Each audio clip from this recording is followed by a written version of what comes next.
توبہ تو بہت سے لوگ کرتے ہیں، مگر فائدے میں وہی رہتے ہیں جو اپنی توبہ پر قائم رہتے ہیں۔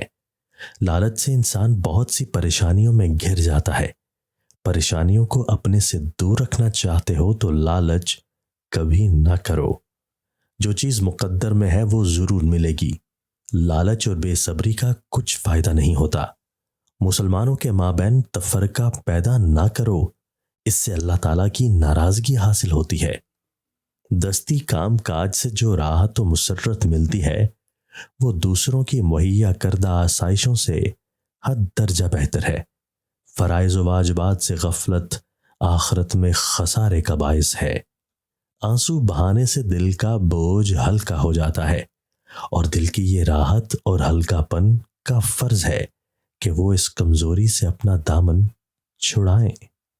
رونے اور آنسو بہانے سے دل کو آرام ملتا ہے اور اطمینان حاصل ہوتا ہے۔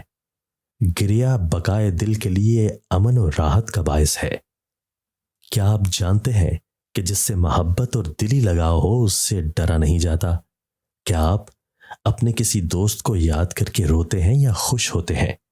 اپنے محب سے قریب ہو کر خوف محسوس کرتے ہیں یا اظہار مسرت؟ کیا آپ اللہ کو یاد کر کے روتے ہیں کہ اس کی یاد کا ایک غم ہے جو آپ رو کر اس غم سے نجات حاصل کرنا چاہتے ہیں؟ اگر حقیقت یہی ہے تو آپ کا یہ عمل درست نہیں۔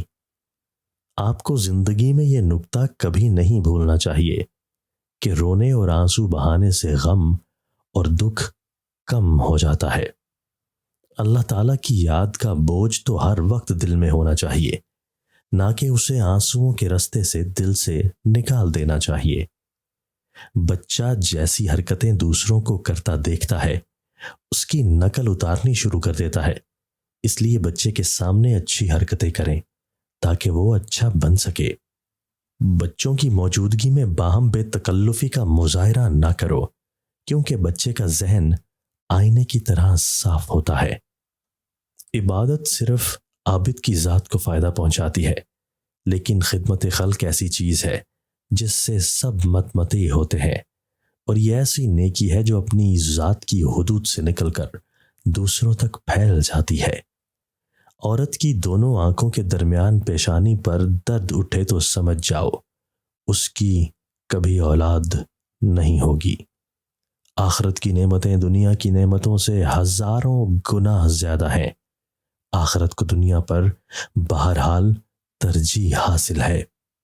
دنیا ایک عارضی چیز ہے، اس کے ساز و سامان چند روزہ ہیں، اور یہ مال و دولت آخر ختم ہونے والے ہیں۔ اس لیے کبھی بھی دنیا سے دل مت لگاؤ، ورنہ آخرت میں بھاری نقصان اٹھانا پڑے گا۔